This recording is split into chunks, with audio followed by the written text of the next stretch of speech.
everyone, welcome back. It's Christine again with the Artist Pod. Today we'll be drawing a pumpkin. As always, I'm using a Wacom Intuos Pro tablet and I'm drawing straight into Photoshop. So, let's get arting. Alright, so we're going to draw out this pumpkin. It's pretty straightforward because with the sketch, we're just staying within each little wedge, section, bubble. So, we're just going to kind of start in the middle, right? And we're going to go straight down, still layering up those lines like usual. And we're going to follow the angle of the pumpkin as we come over. So the only lines that have to be straight down on this first, sort of middle one is the middle section, because then I'm going to start turning it. It's going to be a little easier for me to draw this way. I don't have to worry about ramming a perfectly straight line up to the top, kind of messing that up, so I can turn it just that little bit and it makes it a little easier to draw. Just bringing it down. I am going to go ahead and just go ahead and talk properly, apparently. I am going to go ahead and just add the highlights to it as I'm doing it, since it's straightforward. I mean, every segment, is different, so I'm basically just doing, 5 of these segments plus a few in the background and then the middle stem. Right, so just following that, and light source we can have from above and to the left, so we'll do that. So above and to the left means that all of this would be shadow, right? So that's that light pin pressure. I'm gonna go ahead and start filling that in without, too many lines can also cause it to have highlight. So pumpkin's kind of shaped like a, a ball, but you have the individual segments to consider too. So not only are you, considering the way the light source is hitting and how it would hit a ball, but you need to consider how it's hitting these, dips as well, right? So underneath here, this would be in shadow because it's under. So it's the pumpkin is rounding away from that light source. And then between each segment, right, so as I started another segment, even though this is the side of the light source, and we are going to give it some highlight, that segment part is going to be in shadow because there's a dip. And the further over it gets, right, the further over we get, the more that shadow would probably deepen. But some of this will still be in highlight. Some of this segment that I'm currently drawing. The middle, of course, but... And then again underneath, so, this one we don't have to come straight down because it is already turned. All right. Which makes it easier to draw. Following that middle segment. And it's shadowing down, and then on this back side, of course, it's away from the light source, but also you're getting to a point where there might even be enough of a ridge that we're not actually seeing the full connection. If that makes sense, right? So pulling that down, and then there'll be a deeper shadow in that last one. Might be some highlight, but we'll probably do that last chunk as all shadow first. Just to kind of sort out exactly where the highlight would be. And then likewise, like for the middle that I started talking about and then shifted to a whole different segment, you're going to have this bottom area that's in shadow that would only be deepening as we go along. So onto that shadowed side, right? And just sort of, as I can see how it's looping, it's particularly easy on these guys, but you can see it even here too, right? As this is coming in, this is turning underneath. And so that's creating that bit of shadow there. So we'd have it here too, right? Just that middle segment coming up, and have that shadow. I don't know why suddenly all the planes want to go overhead. They weren't flying at all until I started this video, just, you know, by the by. But that's how it always works. I live near an Air Force base, so I'm not technically in the noise zone. But I guess I'm close enough. Okay. Alright, so pulling that over. And then, you know, we have that shadow coming up that far on this side, so we need to adjust that for this segment as well.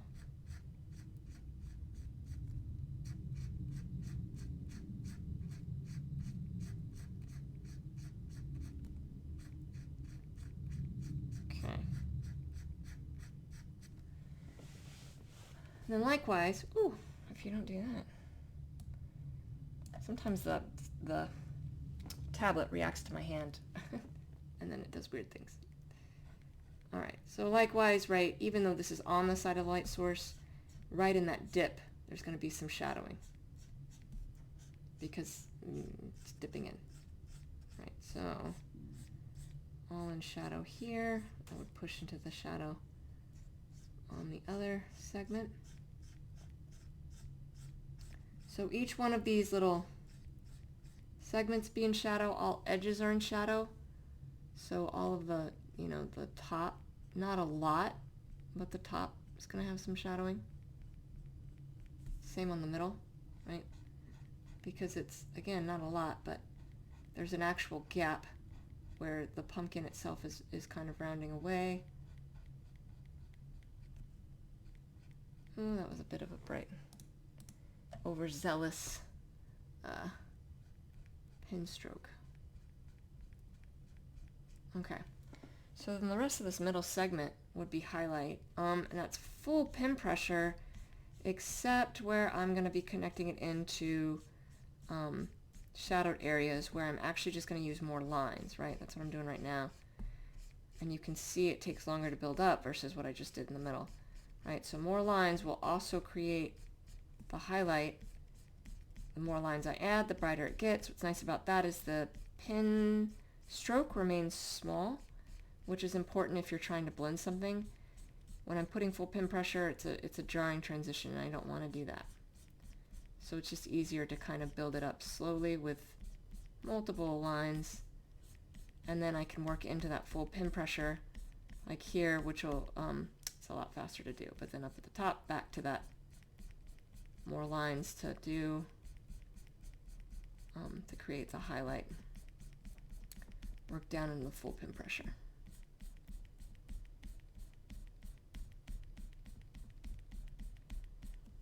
Alright, so I'm going to finish out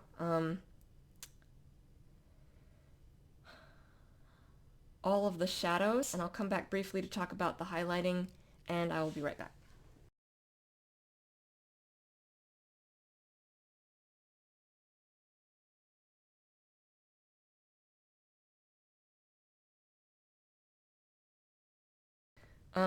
Now that we have the shadows in, I'll go ahead and, you know, add in the highlights. So, you know, you can kind of see as we go further over and behind, and actually fix some of this, that shadow's getting deeper and deeper underneath, like it would with like a ball or something. So, you know, you have that bottom shadow coming up, but then every individual segment's going to have its own shadow. So,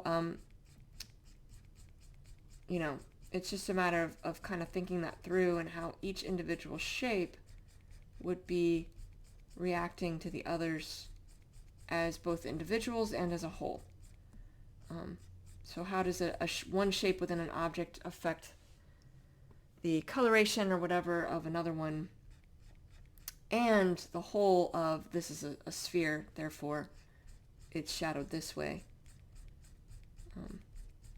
It's why I usually sketch and then add highlights and shadows separately, but in this case it's straightforward enough. It's, you know, pumpkin is relatively straightforward to think about, because every object we draw can be broken down by shape.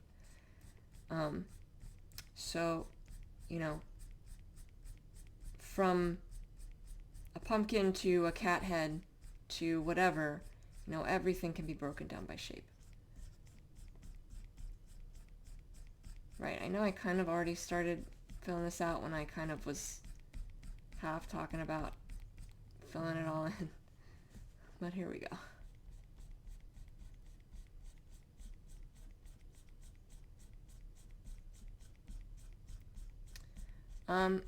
Right, so still backed off pin pressure right around those edges. You can see how much I'm drawing. That's just because I'm making a lot of lines. This is going to be the hardest of the segments to do because it's the biggest and it's the one that's the most straight up and down. So once I get this out of the way, everything will actually be easier, and it's not that this is hard. So now I can go into that full pin pressure because I'm away from the edges where you know, I'm running it into shadow, so I can get that full pin pressure now all throughout here. And then I can decide, you know, how bright this goes. The more lines I add, the more I'll brighten it up, right? You know, so as I'm doing it, if I decide this isn't bright enough, I can just keep drawing on top of it until it's brighter and brighter and brighter. It's easy to kind of adjust as needed with this style, and kind of play that by ear. So I'm going to go ahead and get the rest of these segments done in highlight. Shouldn't take too long, and then I will be right back.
I'm going to just soften up the edges, and then I'll add a little bit of light on this last little like bump. But since it's already kind of filled in, that's going to be a little easier. So, right, softening out the edges is just taking very light pin pressure and fading out any harsh lines that look like they're there. And in some cases, like right over here, softening out the dip in between the two, right? Because that, it wouldn't be that dark. Depends. I mean, it could change depending on the pumpkin, but you know, it doesn't have to be this significant, right? And all I have to do is brighten up just that little bit, add a few lines. You brighten it up, it's still clearly there. The further over we get, the darker it'll get. But even still, I can add, you know, soften up the transitions at the very least. Easy to do once kind of everything's in place, because you see how it's looking and what's what to figure out where I need to adjust something. Right, and then we'll add a little bit of light on this guy. Again, not much. It's just adding a few more lines to brighten him up just a little bit. He's on that back side, so he wouldn't get much, but it's still a hump, so it would have more than the dip would have, and underneath, so giving it just that little bit of definition, even though it might not be getting a lot of light, can help. And that's not much. It's easy to do once you have shadows in place, because you kind of already have, you know, the bulk of the work done. So, you know, I don't have to do much to alter this, just that little bit. And then I can, like I mentioned before, right, I can come in here and brighten up the others, and I'm probably going to add a little bit of white, which might sound weird, but pumpkins can have a good reflective quality to them, so it wouldn't be completely crazy to have a little bit of like a white glare, and that might add a lot of definition. But even adding more lines, you can see it's also brightening up what's already there as well. So just brightening up these little sections, and then we'll get to the stem after I'm done giving this just a little bit of an extra oomph. Okay, it's also very yellow, more yellow than I intended it to be, so I'm probably going to change the color a little bit. And then back here, I'm going to take, again, very light pin pressure, already kind of sketch this in, right? And I'm going to add some highlights to this as well. It's that little hump on the back side. Likely be picking up some light. A little hump here too. The one over here, probably not, because we have the stem to contend with. Alright, so I am going to go ahead and give a little bit of highlight. Not much. This is light pin pressure. Kind of, you know, where the light would be hitting it the most. So on the upper left side of every little like spot. Right, upper left side. Very light, because if I put a lot of pin pressure, this will quickly wash up.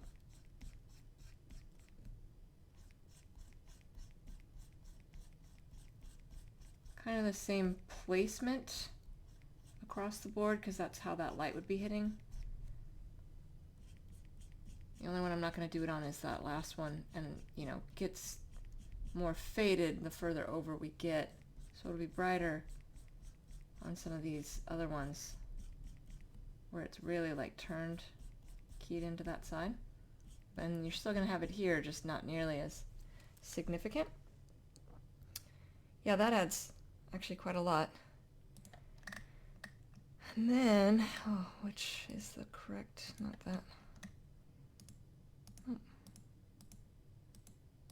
Finding the right sketch, there we go. Okay. So we'll do this in kind of a, like a faded green.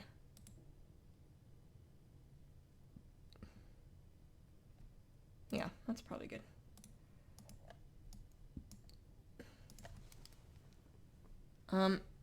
I'm going to do the whole thing in shadow because we're not working with a lot of space.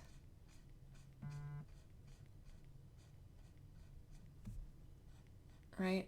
And, you know, we have the edge of the pumpkin to help guide us as well.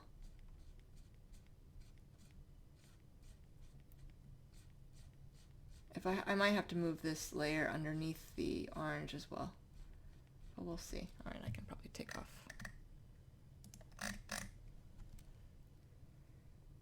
Alright, so I'm going to do the whole thing in shadow, because that'll be easier to sort out exactly, you know, what's what. So just sort of filling in that shadow. All the way to the edge of the pumpkin, that's just where it's the trickiest, where it's running right into the pumpkin itself. And then making sure that I'm lined up with where the pumpkin is cutting.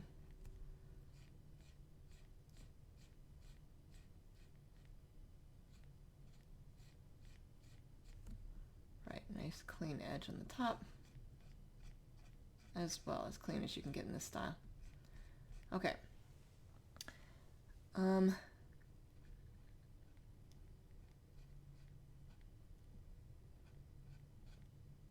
Just making it more pronounced. Okay.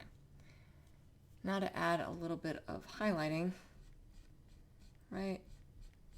That's just adding more lines because we already have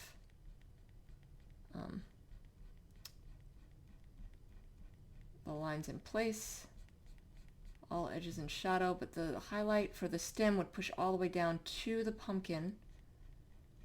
And then as we rotate around, right, it's going to kind of go into shadow because that'll be on that back side.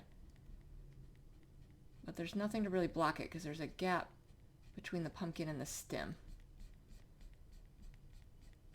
And it would potentially have some like ridges and other things. Pumpkins can have those weird little like stems. So having a couple spots that are standing out, probably fine. So if I wanted to change the color, if I think that's not like orange enough, you know, I can come down, choose a slightly more orangey, distinctly orangey color. Just gonna select all, nudge the whole thing with my move tool. So select all, hit this, hit up the up and down key on my keyboard, that'll select it. Turn that off, start a new layer, because I don't want to get rid of that in case I'm wrong. And then fill it with the new color I just created. Oops. And there we go, it's more orange now than it was before. You could do that, you could keep it as that slightly more yellowish orange. You know, they both work. Alright, so that's how you draw a pumpkin. I hope that's helpful. In the floating nether next to me I have other videos of art tutorials I have done, and I will see you all soon. Thank you so much. Take care.